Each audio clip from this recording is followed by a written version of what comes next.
जितने भी फोटोग्राफ्स लगे हैं, सर ने जैसे बताया कि जितने भी इंसान सक्सेसफुल हुए, अगर आप उसकी लाइफ स्टोरी देखेंगे तो कहीं ना कहीं एक मोमेंट आता है जहां पे वो इंसान की जो स्ट्रगल है वो पीक पे हो जाते हैं। वो इस मोमेंट पे आपको डिसाइड करना है कि आपको वहां से यू टर्न लेना है या आपको वहां से आगे निकलना है। इन सब लोगों ने डिसाइड किया कि उनको वहां से आगे निकलना है, एंड दैट इज द फंडा ऑफ लाइफ। सक्सेस उन्हीं को मिलता है जो इस स्ट्रगल वाले मोमेंट से आगे निकलने की सोचता है। जब भी आपको लगे कि आपके सिर पे बहुत मुसीबत है, जब भी आपको लगे कि आप हर तरह से गिर चुके हैं, जब भी आपको लगे कि आपके पास कोई ऑप्शन नहीं है, तब एक चीज आप अपने दिमाग में लाइएगा कि यही मोमेंट है जहां से आपकी तकदीर बदलने वाली है। क्योंकि डायमंड जो होता है वो जितना ज्यादा घिसता है उतनी ज्यादा उसकी वैल्यू होती है। सोना जो होता है वो जितना ज्यादा तपता है उतनी उसकी वैल्यू होती है। अगर आप जिंदगी में तप रहे हैं, अगर आप जिंदगी में घिस रहे हैं, अगर आपको लग रहा है कि आप हर तरह से मुसीबतों में गिरे हुए हैं, तभी आपकी जो वैल्यू है वो बढ़ने वाली है। और यही मेरा एटीट्यूड रहा है। लोग बोलते हैं कि तुम्हारी फाइनेंशियल कंडीशन ठीक नहीं थी, पापा इलेक्ट्रीशियन थे, मम्मी हाउसवाइफ थी, डायमंड के कारखाने में काम करती थी, उसके बाद उन्होंने मैरिज में रोटियां बनाने का काम किया और उस तरह से मैं पढ़ा। लेकिन जब मुझे पूछा जाता है कि ऐसी कौन सी चीज है आपकी लाइफ में जो आप बदलना चाहते हो, एंड आई सेड नथिंग, क्योंकि अगर वो चीजें नहीं होती मेरी लाइफ में तो शायद आज आपके सामने मैं नहीं होता। तो अगर लाइफ में प्रॉब्लम्स है, अगर लाइफ में स्ट्रगल है, जैसे सर ने बताया struggle is part of life, and I strongly believe in that. क्योंकि अगर हम दिल्ली में थे, मेरे दोस्त के साथ में निकला बाहर घूमने, तो बोलता है यार ऐसी लाइफ चाहिए, कोई मगजमारी नहीं, आराम से बैठते हैं पूरे दिन एसी वाले कमरे में, बहुत सारे पैसे हैं और कोई टेंशन नहीं, ऐसी लाइफ चाहिए मुझे। मेरे पास ऑप्शन है। बोलता क्या? बोला देख सामने एटीएम का रूम दिख रहा है, एसी वाला कमरा है, बहुत सारे पैसे, कोई मगजमारी नहीं, जॉब ले ले। क्यों आईएएस आईपीएस में दिमाग खराब कर रहा है? अगर स्ट्रगल नहीं चाहिए तो you have to compromise with that life. जब भारत वर्ष का सपना चंद्रगुप्त ने देखा, चाणक्य ने देखा, और उस भारत वर्ष को बनाने के लिए जब ये संघर्ष जारी था, और तब नंद के राजा धनानंद की डॉटर दूरदराज से चंद्रगुप्त को प्यार हो जाता है, और जब चाणक्य उनको बोलते हैं कि नहीं तुम्हें उससे दूर रहना है, और तब चंद्रगुप्त बोलता है आचार्य कभी कभी सोचता हूं कि जिंदगी में या ये भारत के सम्राट बनने के लिए इतना त्याग, इतना बलिदान ना देना होता तो। और तब चाणक्य रिप्लाई करते हैं तो हर कोई भारत का सम्राट होता। This is the fundamental rule of life. अगर आईएएस बनने के लिए, आईपीएस बनने के लिए सैक्रिफाइस करना नहीं पड़ेगा, अगर उसके लिए आपको त्याग नहीं करना पड़ेगा, तो आज पूरे इंडिया में हर घर में आपको आईएएस आईपीएस मिल जाएंगे। So when you are entering into this game of UPSC और MPSC, make sure that you have to sacrifice anything which will take you to your goal. लेकिन प्रॉब्लम यह है कि हमें टेंशन होती है, यार दोस्त की एंगेजमेंट है, उसकी बर्थडे पार्टी है, उसकी शादी है, अटेंड नहीं करूंगा तो बोलेगा मैं तेरी शादी में नहीं आऊंगा, एंड ऑल। लेकिन बिलीव मी, जब आप आईएएस बन जाओगे, वो सामने से याद दिलाएगा भाई इनविटेशन कार्ड नहीं भेजा तूने। समझ रहे हो? तो जो कुछ भी इसके लिए सेक्रीफाइस कर रहे हो, वो जब आप उस पोस्ट पे पहुंचोगे, सब कुछ वर्थ है, सब कुछ। मेरा इंटरव्यू था यूपीएससी का, मुझे एग्जैक्ट डेट याद है, 23 मार्च को मेरा इंटरव्यू था। 28 फरवरी को मुझे हॉस्पिटल में एडमिट किया गया क्योंकि मुझे इन्फेक्शन हो गया था बॉडी में, एंड बहुत हाई फीवर था, तो आईवी के अलावा कोई ऑप्शन नहीं था। 1 मार्च को ठीक होकर मैंने सोचा चलो दिल्ली निकलते हैं। 2 मार्च को मैं दिल्ली पहुंचा। 3 मार्च को वापस से टॉन्सिलाइटिस का अटैक होने की वजह से फ्लाइट लेके वापस से पालनपुर, अहमदाबाद, अगेन हॉस्पिटलाइजेशन। 15 मार्च को I got relieved from the hospital. 16 मार्च को मैं दिल्ली पहुंचा, और 23 मार्च को I gave my UPSC interview. तो 1 महीने का हॉस्पिटलाइजेशन। उसके बाद जब दिमाग में ये था कि मेरे साथ जो लोग इंटरव्यू दे रहे हैं वो 1 महीने से प्रिपरेशन कर रहे हैं, एंड 1 महीने से मैं हॉस्पिटल में था, again I thought this is the moment to prove yourself. I went to the interview, और पूरे इंडिया में 2nd highest marks in interview. This is not to say कि मैंने कितना अचीवमेंट लिया, this is just to say UPSC is all about this.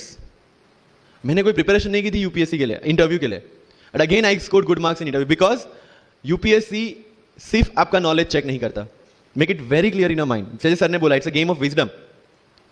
आपको पहले officer बनना पड़ेगा यहां से। यूपीएससी का काम तो सिर्फ थप्पा लगाना है कि हाँ ये ऑफिसर बन गया। जितने भी आईएएस आईपीएस ऑफिसर्स को आप मिलोगे, you will realize this thing कि ऑफिसर वाली क्वालिटीज इसमें पहले से है। आप जब प्रिपरेशन स्टार्ट करते हैं तभी से समझ लीजिए कि आपकी आईएएस और आईपीएस की ट्रेनिंग भी स्टार्ट हो गई। बिकॉज जो क्वालिटीज आपको चाहिए as an officer, as an IAS, as an IPS, क्या क्वालिटीज चाहिए? फर्स्ट ऑफ ऑल कॉन्फिडेंस, कि जब आप उस सीट पे बैठते हैं, आपके सामने कोई भी क्वेश्चन आएगा, you will be able to handle the issue. ये कॉन्फिडेंस लेके आपको उस सीट पे बैठना है। यही कॉन्फिडेंस चाहिए when you start the preparation. Decision making, अगर हर एक टॉपिक पे आप हर एक कोई को पूछने जाते हैं भाई इसमें कौन सी बुक पढूं, इसमें क्या पढूं, इसमें क्या करूं, then you are not suitable for this exam. लोग बोलते हैं कि एक साल में प्रिपरेशन, जैसे मैंने जून 2016 में मैं दिल्ली गया और जून 2017 में मैं अपियर हुआ and I clear UPSC and GPSC. People से कि सर एक साल की मेहनत में आपने एग्जाम क्लियर कर दिया। यस, टेबल और चेयर पे बैठ के करने वाली मेहनत एक साल की थी, लेकिन उसके पीछे की मेंटल प्रिपरेशन कितनी पुरानी थी। जब मैं प्राइमरी स्कूल में था तब सोचा था कि आईएएस बनना है, और तब से मेरी जो जर्नी है, तब से मेरा जो टेम्परामेंट है, तब से मेरा जो एटीट्यूड है वो इसी डायरेक्शन में था। जब कॉलेज में था तब मैंने एनजीओ स्टार्ट किया, 3 एनजीओ से मैं जुड़ा था। जब लोग सोशल मीडिया व्हाट्सएप और फेसबुक पे बिजी थे, मैं वहां स्लम में जाके बच्चों को पढ़ा रहा था। क्यों? क्योंकि मुझे पता था कि फ्यूचर में यही काम करना है, क्यों ना अभी से उसकी ट्रेनिंग ले लो। So I have invested my each and every moment for this goal, because जो पर्सनालिटी टेस्ट लास्ट में यूपीएससी लेता है, इंटरव्यू नहीं है वो, we consider it as interrogation. Interview को इंट्रोगेशन लेके चलते हैं, वहां पे पूछताछ होगी नहीं। अगर यूपीएससी के इंटरव्यू में 10 में से 9 क्वेश्चन के आंसर भी आप सॉरी सर और sorry ma'am I don't know कह के देते हैं, उसका कोई इंपैक्ट नहीं पड़ता।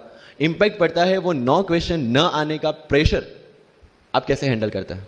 आपके पसीने छूट जाते हैं या आप वही टेम्परामेंट के साथ इंटरव्यू कंटिन्यू करते हैं। मार्क्स उस चीज के हैं, मार्क्स है आपकी सोच के। एक ऑफिसर के तौर पे जब आपको आईएएस या आईपीएस की सीट पे बिठाया जाएगा, how will you treat the citizens of this nation? What will be your attitude to each and every person who is going to come and meet you? These things are being tested during UPSC interview. और इस सारी journey में अगर सबसे important कोई चीज है तो that is your learning attitude, और not for UPSC, for life even. Because when I am speaking in front of you in Hindi and English, to be very clear, I belong to rural background of Gujarat, और मेरा study जो हुआ है वो पूरा Gujarati medium में हुआ है, गवर्नमेंट स्कूल में। 12th तक का स्टडी मेरा गवर्नमेंट स्कूल में हुआ है, गुजराती बोर्ड में, गुजराती मीडियम में। And yet, I can give my UPSC interview in English in Delhi and score such marks. Where did it come from? कहाँ से आता है ये? मुझे अभी भी याद है, मेरा college national institute of technology Surat था, जहाँ पे मेरे साथ जो पढ़ने वाले बच्चे थे वो सारे सीबीएसई आईसीएसई वाले थे, और मैं एज ए एलियन वहाँ पे पहुंचा था, क्योंकि तब मुझे पता चला कि मैकडी जैसा भी कुछ है और उसमें बर्गर जैसा भी कुछ मिलता है। That was my first exposure to any metro city. And जब मैं उनसे इंटरेक्शन करता था और इंग्लिश बोलने की ट्राई करता था, जो जैसे संजू मूवी में इंग्लिश दिखाया गया है गुजरातियों का, जो जीरो को जीरो बोलते हैं, उसी तरह I was also like that. Mother tongue influence आ जाता है, it's very obvious.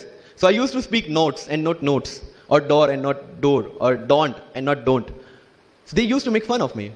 सफिन, it's not don't, it's don't. Okay fine, I had 2 options, either I stop speaking English with them or improve on that and go ahead. I decided the second option. When I started my preparation of civil services, जो English medium में करनी थी, वाजीराम में मैंने coaching किया, जहां पे पूरा इंग्लिश मीडियम में था, सारे सब्जेक्ट्स मेरे लिए नए थे। I started from the scratch, I started from the English medium NCERT of standard 5 and 6, Gujarati dictionary, Gujarati to English dictionary, and then I started my preparation. कभी कभी ऐसा होता था कि द हिंदू का पूरा एडिटोरियल पढ़ लिया और उसके बाद आई वाज लाइक कि मैंने क्या पढ़ा। ये होगा, सबके साथ होगा।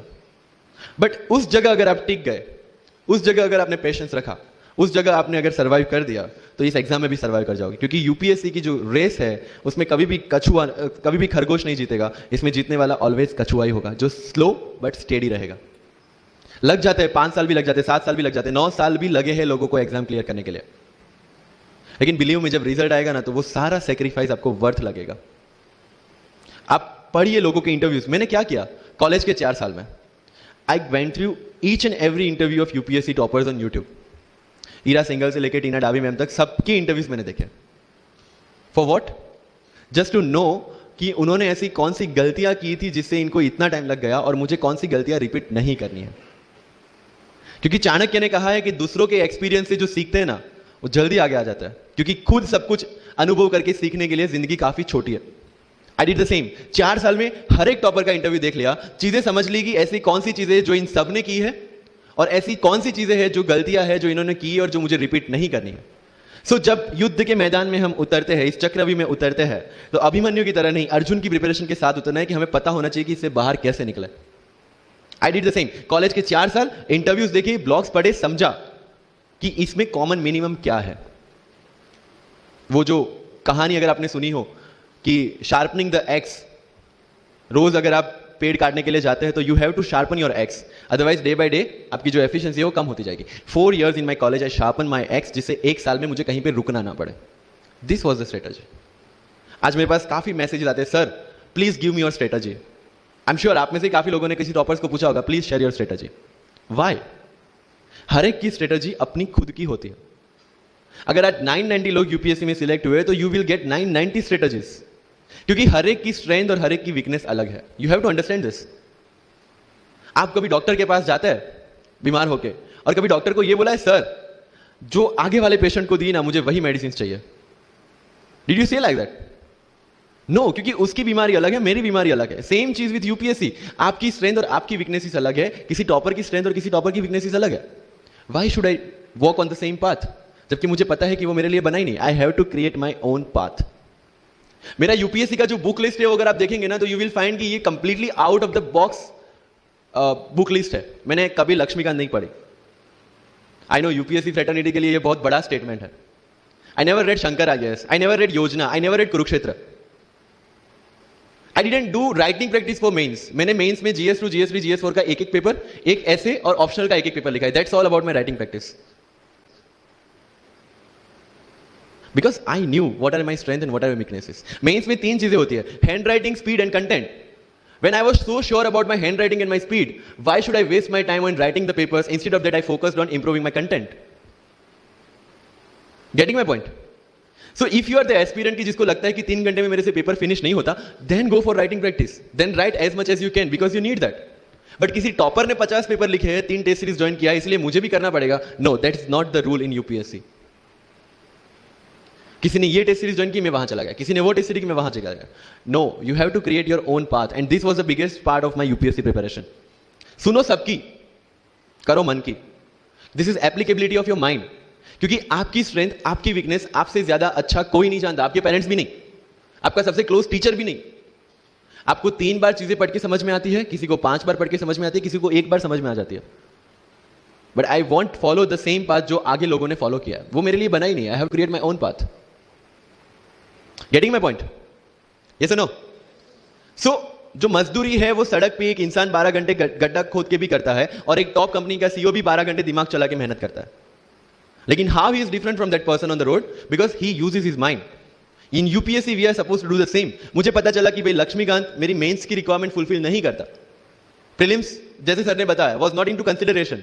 आई नो कि उसमें सिर्फ एक ब्रिज क्रॉस करना है, एक हर्डल क्रॉस करना है।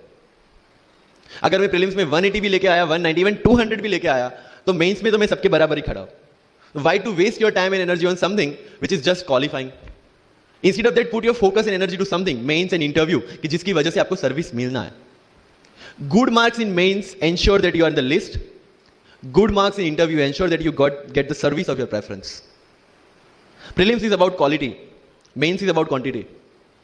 प्रीलिम्स में ऑलवेज मेरा टारगेट एक ही था, जो भी टेस्ट में देता था, जो भी मैं सॉल्व करता था, I just need to cross 120, that's all. जितना सेफली मैं 120 क्रॉस कर लेता था, I put the paper aside, क्योंकि आज तक यूपीएससी का कट ऑफ कभी 120 से ऊपर गया नहीं और जाने वाला नहीं है। That was very clear in my mind. So minimum risk लेके मैक्सिमम आउटपुट लेना वो प्रीलिम्स का काम था, एंड उसके लिए आपको सिर्फ प्रैक्टिस ही चाहिए। As sir said, there is no separate preparation for prelims. What I did, जनवरी तक मेंस ओरिएंटेड प्रिपरेशन, फरवरी से I started test series. Vajiram में जनवरी से टेस्ट सीरीज स्टार्ट हो जाती है। I started test series, I started revising the things, and then prelims आ गया, दे दिया, खत्म। Even I am telling you, 27th of April को मेरा रिजल्ट आया सिविल सर्विस 2017 का। I got 570 rank. I was sure that I will get IPS, but again that IAS वाली चीज, तो फॉर्म फिलअप किया हुआ था। आई एम लाइक ओके चलो दे देते आई। सो 15-20 दिन तो सेलिब्रेशन में निकल गए। रिजल्ट आया, आईपीएस बन गए, अच्छा है, चलो सही। बाकी बचे थे मेरे पास 1 वीक 1.5 वीक, जिसमें से मेरे पास पढ़ना, तो पढ़ूँ क्या? आई टुक विजन 365, जिसमें से मैंने पढ़ना स्टार्ट किया, वो भी not with full heart, you know, क्योंकि एक बार जो आपका सेलिब्रेशन चल रहा है, एक सेंस ऑफ सिक्योरिटी आ जाती है। मैंने जैसे तैसे किया, लेकिन विजन में से इस बार कुछ पूछा नहीं, किसी में से कुछ नहीं पूछा 2018 में तो, but still I clear the prelims based on the last year preparation. मेरे साथ जिन्होंने 2018 की प्रिपरेशन की थी, जो 12 साल से 18 के लिए जो लड़ रहे थे, they couldn't clear the exam. Why? Because prelims is just a mind game, you have to understand that. सबसे अच्छी बात प्रीलिम्स में ये है कि आंसर आपकी आंखों के सामने है, जो मेंस और इंटरव्यू में नहीं है। So it's the most safest game. You just need to understand the trick which UPSC follows, where it can misguide you. तो अगर आपने यूपीएससी के पिछले 15-20 साल के पेपर आपने देख लिए हैं, तो आपको समझ में आ जाएगा कि यहां पे गड्ढा है। अगर यूपीएससी ने इस टाइप का स्टेटमेंट रखा है, तो you have to be careful about this. But होता यह है कि हम विजन वाजीराम की टेस्ट सीरीज करके जाते हैं, हमारा माइंडसेट उस हिसाब से बन गया है, and then we try to attempt UPSC. So मेरा स्ट्रिक्टली एक ही चीज आपको कहना है कि अगर आपका प्रीलिम्स जून में है तो मिड ऑफ मई तक सारी टेस्ट सीरीज खत्म कीजिए, लास्ट 15 डेज में सिर्फ यूपीएससी के प्रीवियस ईयर के पेपर्स कीजिए, तो आपका जो माइंडसेट है वो यूपीएससी एंगल से सेट हो जाएगा। फिर you will not target the prelims exam from Vision और Vajiram point of view, you will do it from UPSC point of view. This is mind game, see this can not be taught in any class और this can not be written in any book, this you have to understand by yourself. Wisdom जो sir ने बोला, अगर 5 लाख लोग prelims में बैठते हैं और 15,000 क्वालिफाई करते हैं, what is different with those 15,000? There are certain keys जो आपको पकड़नी है प्रीलिम्स के लिए। Test series is a practice test. हम क्या करते हैं, टेस्ट सीरीज दे दिया, मार्क्स देख लिए, खत्म। No, that is not for your evaluation, that is part of your learning process. What I used to do sir, कि वाजीराम का जब टेस्ट खत्म होता था, मैं घर पे आके खुद उसकी की बनाता था। How does it help you?